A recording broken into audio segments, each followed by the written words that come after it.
Hello, calculus students. Like I mentioned in class, I'm having a real hard time deciding exactly how I'm going to adjust to my absence last time. But I come to a decision, and so here's what I'm doing. I'm going to do a short little lecture video that you're going to want to take a look at, and then I'm going to post your assignment. Now, this was an assignment that I actually had hoped to do instead of the assignment you just had in my absence. So, things are kind of squirrely, but here's what's going to happen. I'll give you a quick video. You guys will do your best on the homework, and when we get together on Wednesday, the entire day will be devoted just to working on those problems and answering questions. Okay, so that ought to get us to wrap this up. So let's get going. So just a reminder that we're at this point where we're working with the fundamental theorem of calculus. We're trying to go back and forth between slope analysis and area analysis. That is, back and forth between differentiation and integration. So in lecture, we talked a little bit about notation, in particular that when we're differentiating, we might have some function we'll call a of x, and when we differentiate it, for now, we're going to use a prime on the function designation to indicate that this is the derivative of a of x. And likewise, we talked today about the integral symbol. So the integral symbol is just an elongated s, and anti-differentiation is roughly equivalent to integration. There's a slight difference in the definition, but we're going to use them synonymously. So we've worked much more on analyzing slope. We've worked so much more on differentiation, even using tools like the personal tangent line, the zooming in to make the figure appear to be linear, that local linearity. So those are great tools, but let's talk now a little bit about some tools for integration. And the computations look just like the area under a curve. So I mentioned earlier this idea of a rectangular approximation method, and we looked at it just in a lecture or two, and I just kind of threw it out there and we didn't do a lot with it. But let's do more with it today, and you're going to do more with it on tonight's assignment. So the first thing is that there are two types of RAM that I'm going to want you to know right now, LRAM and RRAM. And maybe you remember from the lecture that the L in this case stands for left edge, and the R stands for right edge. So let me explain what that is, and a way to think about these rectangles so that later on when you're in more sophisticated problems, you can distinguish between LRAM and RRAM, because there are times when it's a little bit tricky. So here's the idea.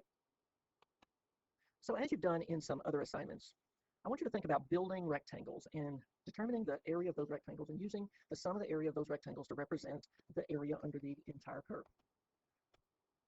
So when you're building those rectangles, I literally want you to think of like I'm building a house or something like that. I'm starting at the basement, I'm moving up, moving up, moving up. Now the width of that interval, you want it to be something that's easy. So in this case, a unit of 1 makes sense. And then when you build that rectangle, rectangle, rectangle, rectangle, with the left edge of that rectangle first comes in contact with the graph. This we're going to call a left edge approximation method, left edge rectangular approximation method. And it should make sense when we imagine building those rectangles, and those rectangles come up to the graph until they touch along the left edge. Likewise, if we were so inclined, we could start building a rectangle. Think about it like literally like a building. You're building, building, building, and we can continue to build and continue to build until the right edge of our rectangle meets the function. And that, in this case, is an RRAM rectangle, right edge rectangular approximation method. So these are pretty straightforward. Let me do a quick example or two and then send you on your way. So for yourself, imagine what all of these rectangles under this curve would look like if we were following LRAM, left edge rectangular approximation method. And quickly, we could sketch those rectangles, not too hard at all. And you've done this sort of stuff before, so it's not a big deal. Now, there is one thing we want to talk about, though. If you use this LRAM in this case to approximate the area under that curve, is LRAM going to be an overestimate or an underestimate? And many times you can draw that conclusion based on the shape of the graph. So I trust that everyone can identify whether LRAM in this case is going to underestimate or overestimate the area under the curve. The area under the curve, of course, would be something like that. Wouldn't be a rectangle at all. It would be a trapezoid. And I'm sure that we've all concluded that since on each one of those rectangles there is this little region that is not being counted when we're approximating the area of the curve, then in this case, LRAM is clearly going to be an underestimate. It's not that important right now, but I just want you to think about that for the future. And RRAM, well, again, if we imagine building those rectangles almost like building skyscrapers, when the right edge makes contact with the graph, then you've got a right edge rectangular approximation method, or a right edge Riemann sum. In this case, it should be clear that it overestimates the area under the curve in this case because we have these extra little regions that we're computing as part of the area, but it is not actually under the curve at all. So the ideas are real straightforward. Use your common sense.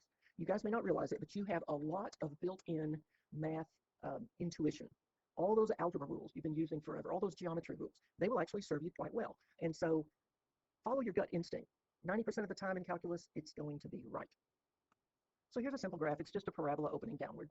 And suppose you were given the task of using the left edge rectangular approximation method, approximate that.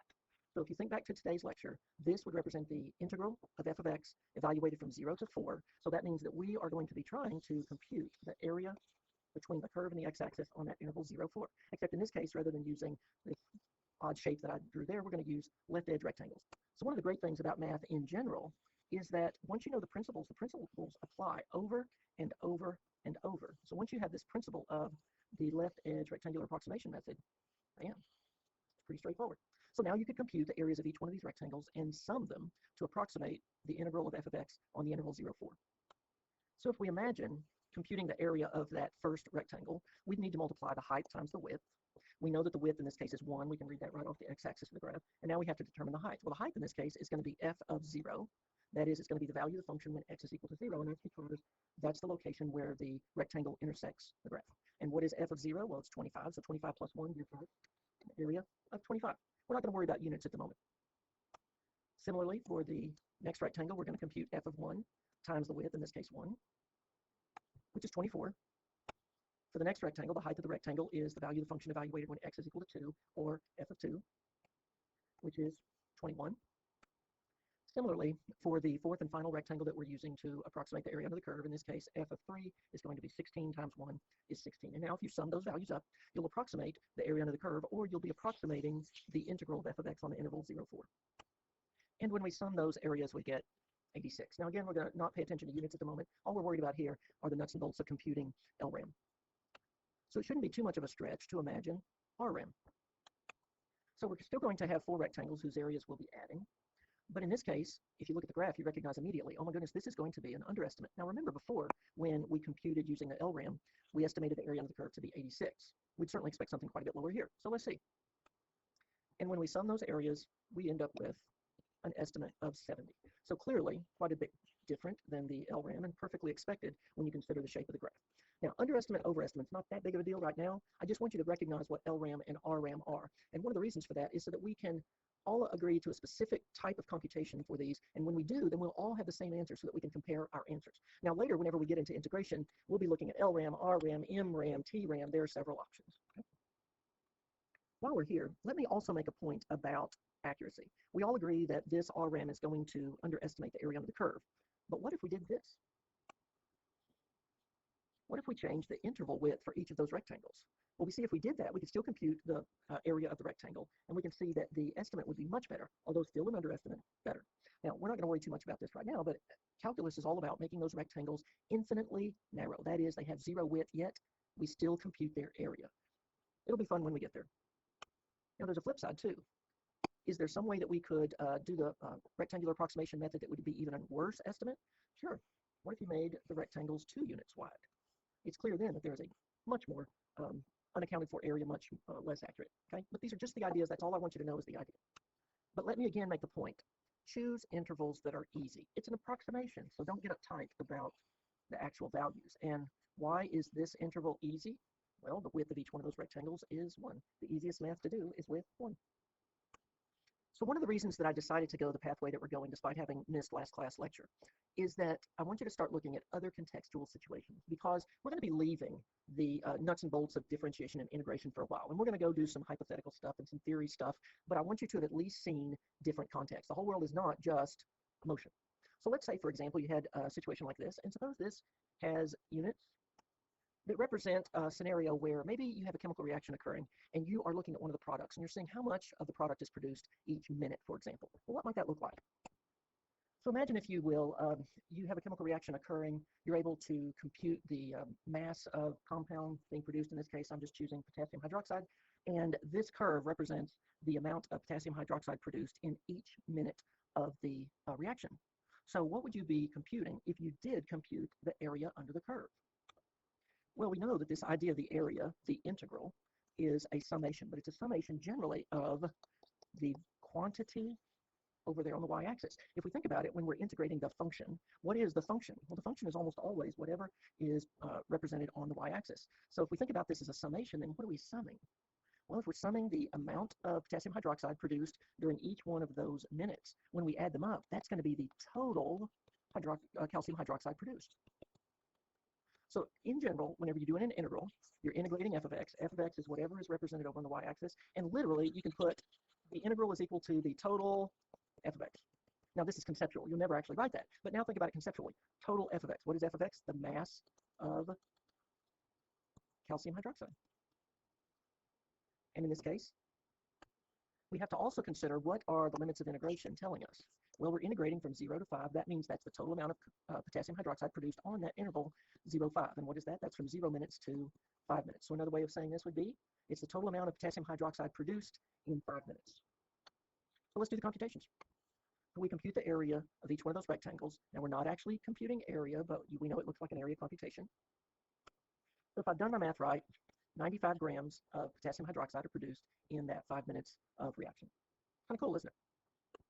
So we all know that the Gulf Coast has gotten hit by Hurricane Ida. They're dealing with rain and flooding. Well, heck, we could have a contextual problem that dealt with that. Maybe the amount of rain that's fallen every hour. So if, for example, you were measuring the rain falling, let's say each hour you went outdoors and you measured how much rain had fallen in a gauge. Then you pour the gauge out and you let it accumulate rain for the next hour, and then the next hour and the next hour. So you're pouring it out in each case. So the actual data points that you would collect will look something like that. But how do we know the total rain that's fallen? Heck, total, sum, that's integration. So let's integrate.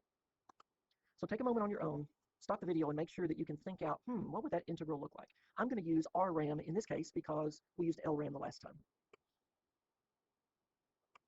So if we sketched our LRAM rectangle, or RRAM, I'm sorry, if we sketched our RRAM rectangles, they'd look something like this. But let's consider what's happening in this interval. When it comes to building that rectangle, the moment that you lay the foundation, bam, you've already touched the curve. So in this case, the height there is going to be equal to 0, and that's okay. Remember, it's just an estimate.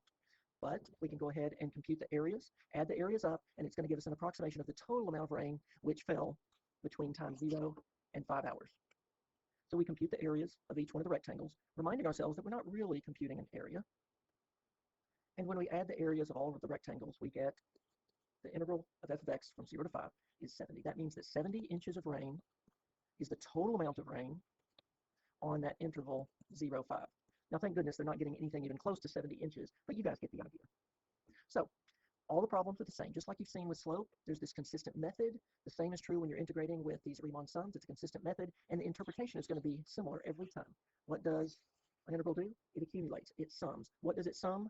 Generally speaking, it sums whatever is being represented on the y-axis of the function.